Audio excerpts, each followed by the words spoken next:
Interesting. I had a conversation with somebody the other day who's really wrestling with their mental health.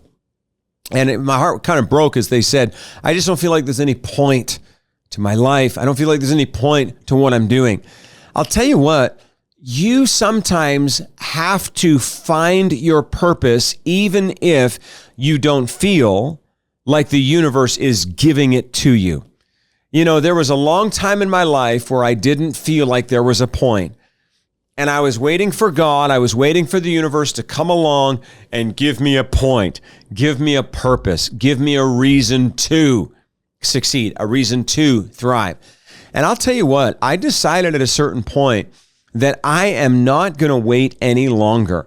There is a point. And when you live your life with a point, with a purpose, when you live your life out of a sense of intentionality and meaning, you are unbelievably powerful.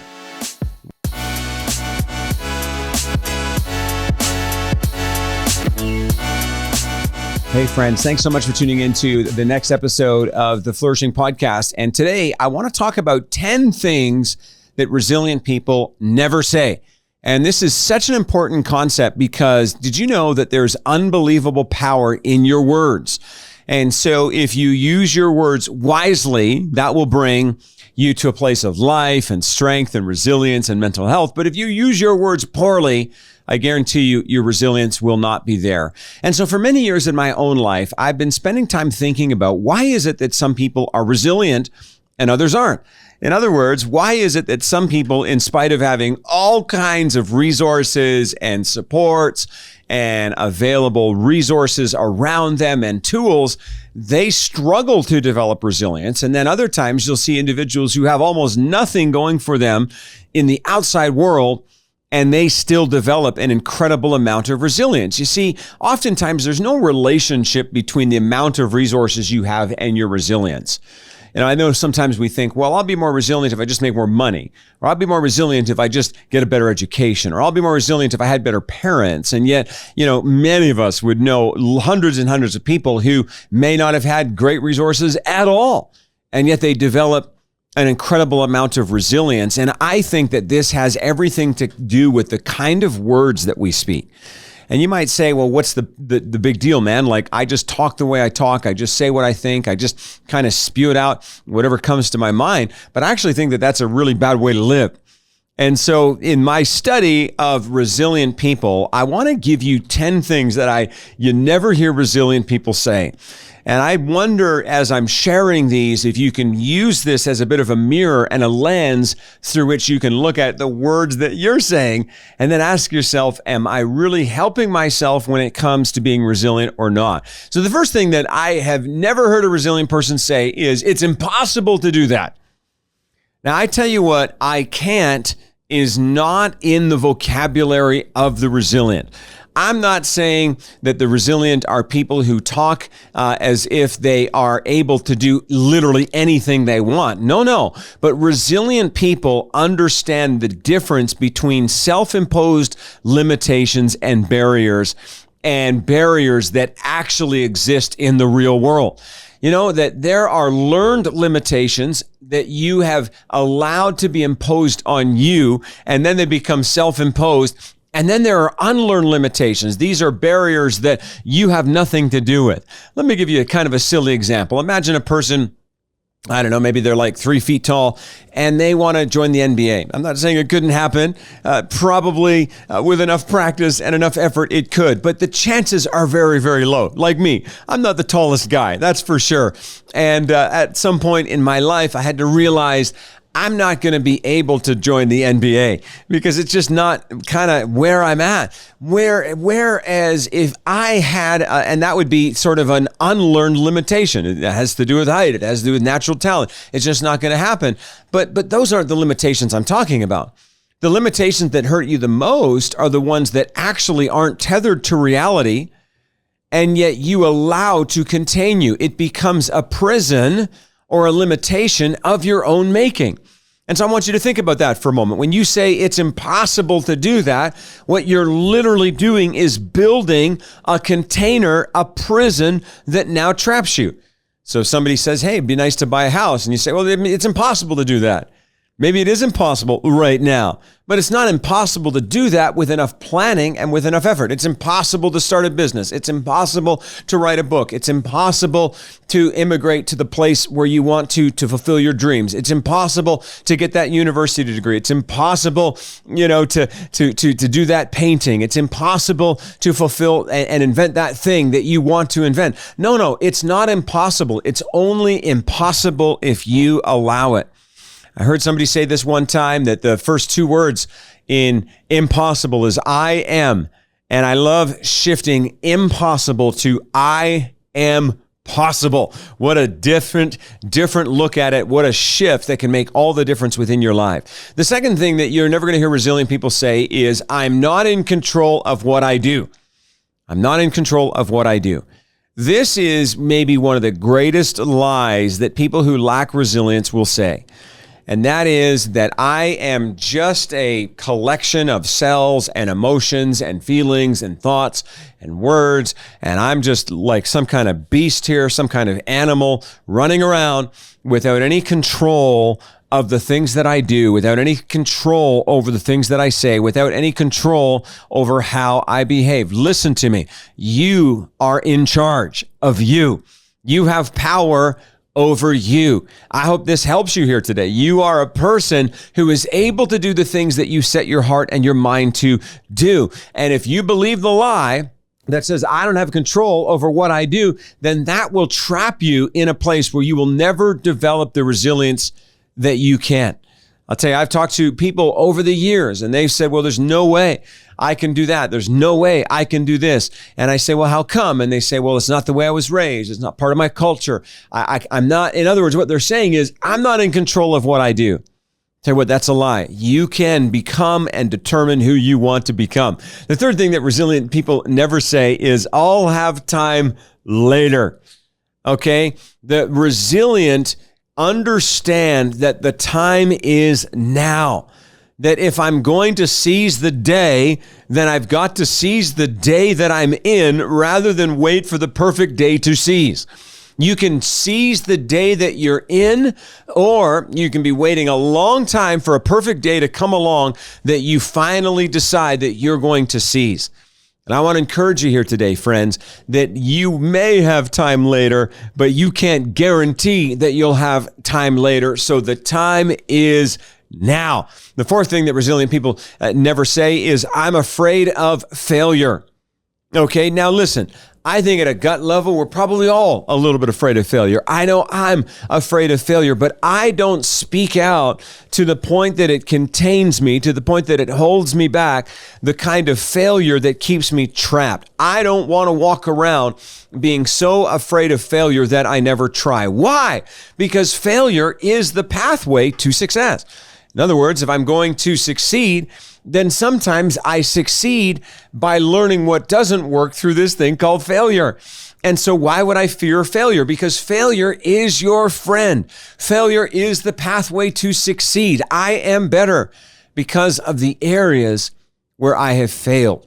I am worse for not having tried at all. Just sitting here in this little safety zone, in this little comfort zone, never wanting to try, never wanting to experiment, never wanting to step out, never wanting to become anything. That, to me, is far worse than somebody who fails, but they keep on going.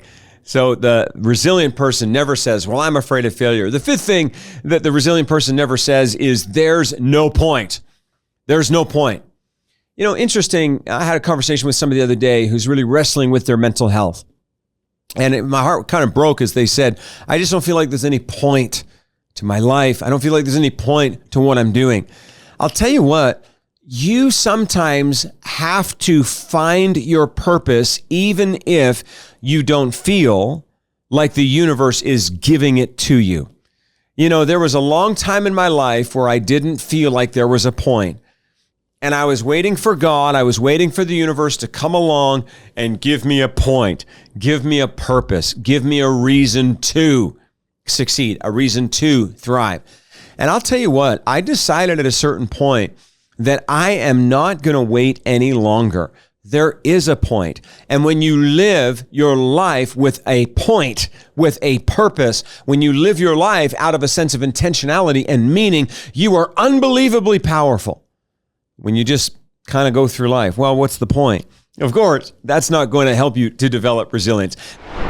We believe that everyone should have the opportunity to work in a flourishing workplace. For so many, the workplace drains them and drags them down, rather than being a place where everyone belongs, everyone is valued, and everyone thrives. When you have a workplace like that, not only will it be positive, productive, and profitable, but you will be contributing to the mental health and well-being of every single person on your team. At Flourishing Workplace, we are changing the world by changing the workplace. Book a discovery call today and find out how we can help you create a workplace where everyone belongs, everyone is valued, and everyone thrives. The sixth thing that resilient people never say is, it's too late, right? It's too late. It's interesting to me because, if you had been born in Canada 150 years ago, I live in Canada. If you had been born in the United States 150 years ago, do you know the average life expectancy in our countries 150 years ago was about 40 years old. Now, the average life expectancy is about 84. So in the last 150 years, we have added 42 years, 43 years of life expectancy to every human being, to the average Canadian, the average American. That is unbelievable. If you think about it, 150 years of scientific advancements and advancements in health and well-being generally on the planet, advancements in safety, advancements in protection, have allowed us to basically double the average life expectancy. And so why would you say it's too late? Because it might not be too late. There's so many people who live into their 80s, into their 90s, into their 100s today. You don't get to determine when it's too late. I'll tell you what, your number is going to come when it comes. And so God's going to call you home at the right moment. But you can't just go through life and say it's too late, because it is never too late to begin to make progress. It is never too late to begin to change your life. It is never too late to set a new course or set a new path. I'm doing that constantly in my own life. I'm not the person that I was 5 years ago. I'm not the person that I was 10 years ago. I'm not even the person that I was 10 minutes ago. I am becoming, I am evolving, I am growing, I am adapting. And that's why I never say it's never too late. Never say that. The seventh thing that resilient people never say is, and this one might shock you, is I'm tired.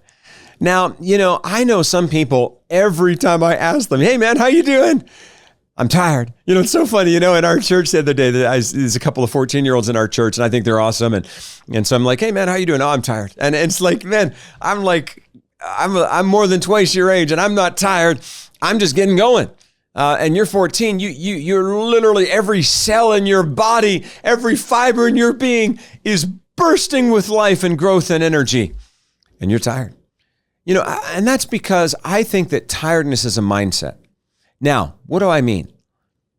There are some people that you and I both know who have a mindset where everything in their life is draining them. Everything in their life is taking energy from them. And listen, I have moments where I get tired too, but you're not going to hear me running around telling everybody how tired I am.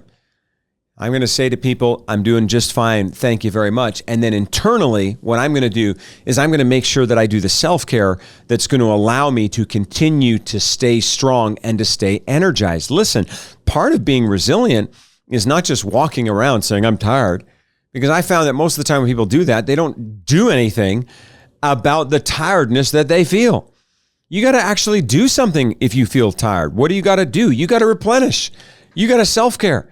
You got to exercise. You got to get some sleep. You got to drill into your nutrition. I'll tell you what, sometimes you got to say no. If you're tired, stop saying you're tired and do something about it. That's why resilient people never walk around and just say, well, I'm tired. Do something about it. The eighth thing that resilient people never say is, I don't want to do any extra work. Now, this is really interesting because we live in a world where people actually believe that they're compensated for their time rather than for the value that they bring.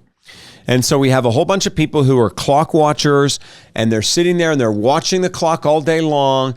And they're like, I don't want to work 1 minute past when I'm supposed to. I just want everything to fit into my neat little box. And they don't realize that whether you are protected by a union or not, the entire market is going in the direction of paying you for the value that you bring rather than the time you put in. And those are completely different things. So I never, ever say, well, I don't want to do any extra work. What I'm constantly thinking is, if I can give value to people, then they will compensate me what I'm worth. How many of you know what I'm talking about, right? If I'm walking around trying to get you to pay me the very most I can for me doing the least amount of work, that's a recipe for poverty.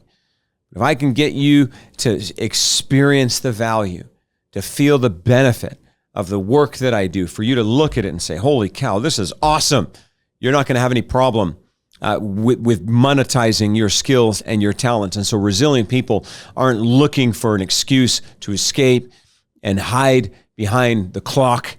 Resilient people actually are looking to do a little bit extra. The ninth thing that resilient people never say is, no one will help me. Listen to me. I'm not going to spend a lot of time on this. You are surrounded by help. But if you are constantly emanating negativity and discouragement and fear and panic, you're going to push people away.